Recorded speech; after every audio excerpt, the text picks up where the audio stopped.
Assalamualaikum warahmatullahi wabarakatuh. Bismillahirrahmanirrahim. Alhamdulillahilladzi ja'alana lana ilaihi dhariqa wassabila wa aqama lana ala ma'rifatihi burhana wadiha wa dalila wa ba'atha ilaina Muhammad ibn Abdillahi mu'allima wa rasulah sallallahu alaihi wa ala alihi ashabi bukrada wa asyilah. Amma ba'd. Pada segenap teman-teman mata kuliah Ma'ani Al-Quran yang kami hormati, alhamdulillah hari ini kita dapat bertemu kembali secara virtual di mata kuliah Ma'ani Al-Quran. Insyaallah pekan depan kami harap perkuliahan berjalan dengan Google Meet, sehingga dalam perkuliahan ini tidak hanya teman-teman bisa melihat di YouTube, tapi sesekali kami menggunakan Google Meet agar terjadi interaktif. Biasanya di grup kadang yang tanya hanya 1, 2, 3, yang jawab pun hanya itu saja. Sehingga kalau di Google Meet nanti saatnya kami absen, kami mungkin akan sedikit tanya terkait perkuliahan ini. Jika teman-teman mungkin membaca makalah atau PowerPoint ataupun menyimak video, insya Allah sedikit banyak akan paham. Tapi jika tidak melihat video sama sekali, tidak buka grup, hanya buka grup assalamualaikum waalaikumsalam, absen terus ditinggal, maka kemungkinan besar pahamannya akan kurang. Dan besok kami harap teman-teman maka juga dapat bermakalah merepresentasikan secara online lewat Google Meet, yang mana nanti perkuliahan mungkin kita awali dengan Google Meet. Nanti jika waktu tidak mencukupi, nanti bisa kita lanjut dengan via WA group sebelum masuk ke perkuliahan, ke UTS. Pada hari ini bahasan kita yakni terkait Ma'ani Al-Quran dalam wacana klasik dan kontemporer. Berbicara tentang Ma'ani Al-Quran, ini sebenarnya sepaham kami dari pengalaman kami belajar dan juga kami membaca berbagai literatur, Ma'ani Al-Quran ini sendiri kalau secara etimologi atau secara harfiah, kemarin sudah kita bahas, Ma'ani Al-Quran ialah bahasan tentang makna-makna yang ada dalam Al-Quran. Dalam tafsirnya pun yang sering kami pakai, yang tafsir Ma'ani Al-Quran Al-Farra, itu lebih banyak bahas makna.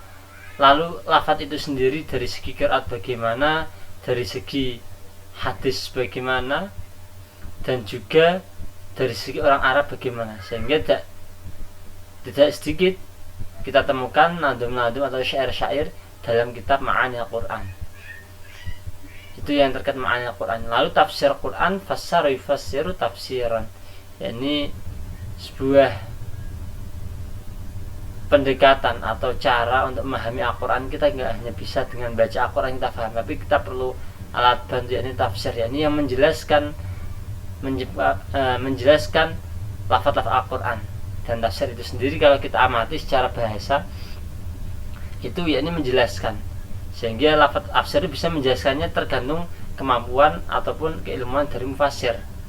Seperti Imam Jalaluddin Asyuti, beliau ahli dalam hadis, beliau punya tafsir Ad-Durrul Mansur, yakni tafsir yang sangat jelas, dari segi hadisnya kuat dan penjabarannya juga kuat.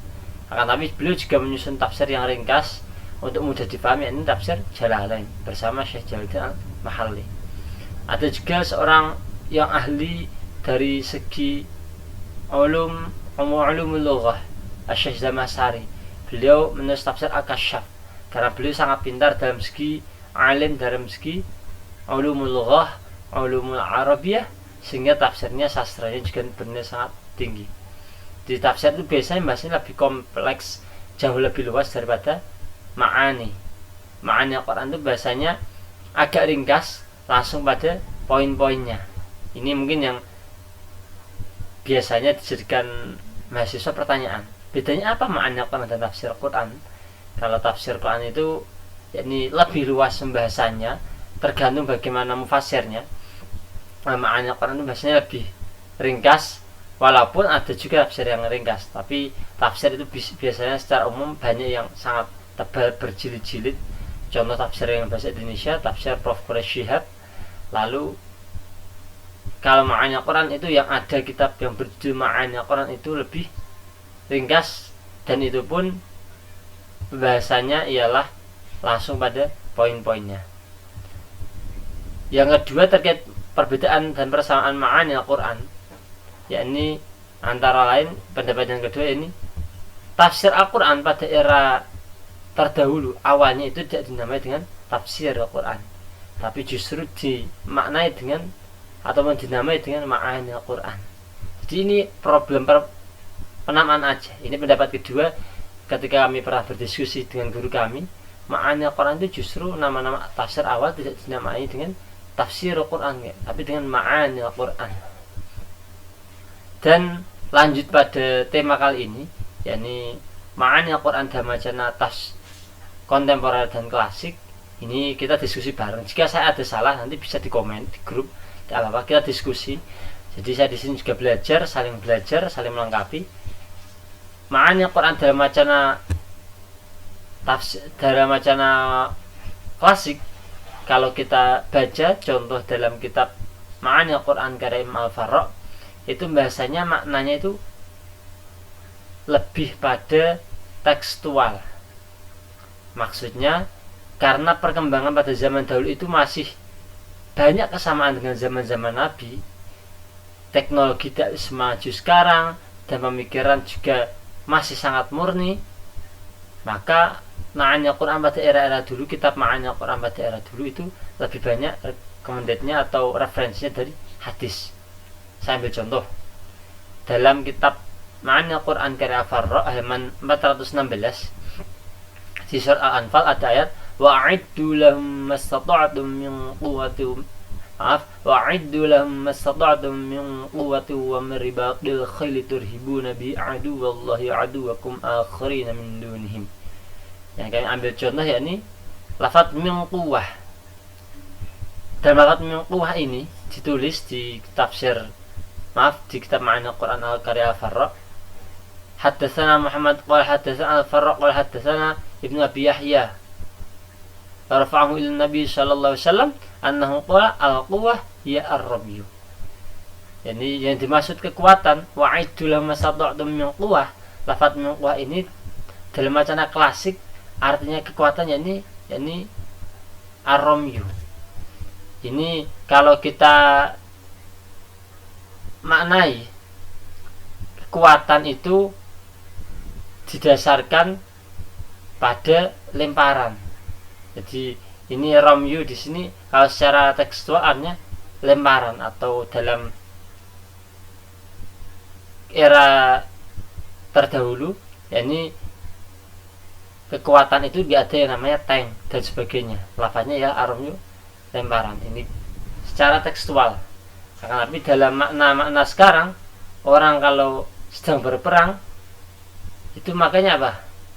Makanya bukan masa melempar panah. Zaman sekarang perang pakai panah, lalu zaman sekarang perang pakai ketapel, perang pakai batu. Zaman sekarang al-quwwah diartikan oleh pemikiran kontemporer yakni adanya senjata-senjata yang sangat canggih. Ini adanya pistol, adanya tank, dan adanya senjata lainnya, itu teras aromnya. Dan ada lagi penafsiran yang maknaan yang mungkin kita semua menganggapnya benar. Contoh lafaz wasariqu faqat'u aydihuma jazaa'an bima kasaba nakala minallah. Dari lafaz tersebut arti yang ada yang masyhur ialah orang yang mencuri laki-laki atau perempuan maka potonglah tangannya, itu masyhur.